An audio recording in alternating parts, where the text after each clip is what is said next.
Oi, senadora, bem-vinda aqui ao Bastidores.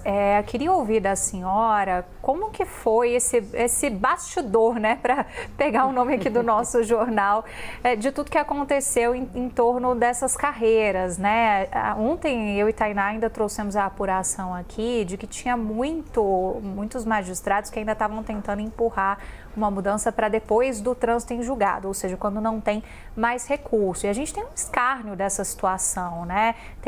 A PEC da senhora acompanha também uma decisão do próprio ministro Flávio Dino no Supremo Tribunal Federal e que faz referência ao que foi colocado na Constituição em 2019, mas que ainda assim não era respeitado.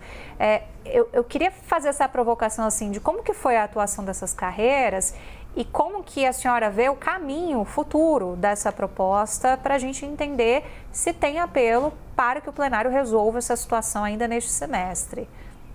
Eu acho que a gente conseguiu hoje avançar, Mega, na medida em que a gente estabeleceu uma coisa muito importante, né? O trânsito julgado, todo mundo tem direito, né? Ampla defesa, enfim, então ele pode recorrer aí, buscar ou não a sua condenação. Mas enquanto isso está tramitando, ou seja, uma ação civil aberta e o processo caminhando, ou mesmo administrativamente, quando esse órgão disciplinador já decidir pelo seu afastamento, ali ele já começa de fato a não receber mais os seus proventos. Então, essa suspensão imediata do salário é uma grande resposta para a população brasileira. A gente conseguiu de fato aprovar e dessa forma a gente barra casos. Eu vou te dar aqui um exemplo.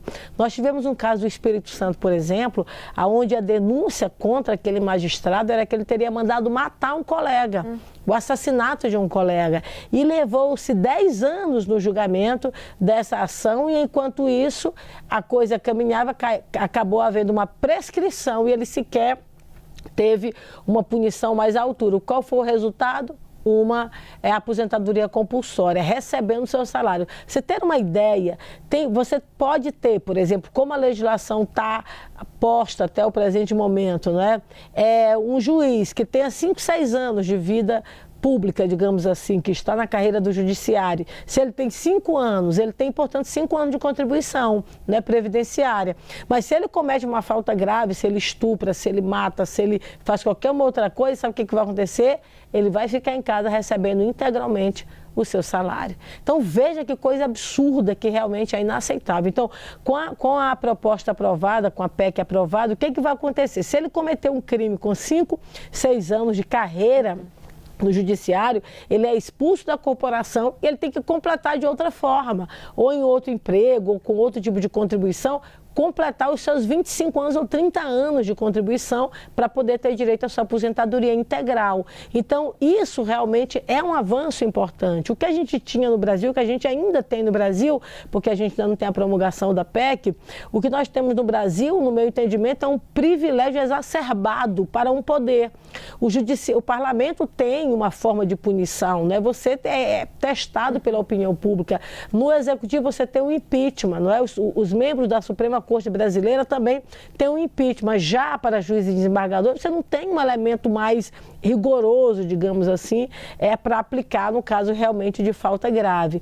Com a aprovação dessa PEC, você passa a ter de fato esse instrumento e, no meu entendimento, moraliza muito. Você evita uma casta no Brasil. E isso realmente é algo muito sério. Mas eu também não posso deixar de lamentar que hoje, por mais que a gente tenha aprovado um texto, no caso de magistrados do Ministério Público, muito importante e muito condizente com o anseio da população brasileira, para o caso dos militares não foi igual, não é? Eu apresentei o mesmo texto conforme o projeto de lei originário do então senador Flávio Dino, hoje ministro do Supremo Tribunal Federal, mas o plenário da CCJ derrubou, na verdade, a parte dos militares e o projeto acabou sendo finalizado apenas com juízes e promotores, ou seja, para a carreira militar, continua lá o mesmo privilégio, que no caso da área militar é o que eles chamam de morte ficta, né? Ou seja, uma morte fictícia. A pessoa comete uma falta grave, em tese ele morre, mas esse dinheiro, o salário dele, inclusive, com todas as garantias, elas acabam acontecendo para o âmbito mais familiar. Mas, ou seja, A mesma punição que deveria ocorrer na área militar, infelizmente, a gente não conseguiu aprovar hoje no plenário do Senado Federal. Eu espero que a gente tenha ainda alguns destaques, alguns recursos em nível de plenário, para poder reverter e trazer a originalidade do projeto de lei. Mas, infelizmente, essa parte dos militares acabou sendo derrubada.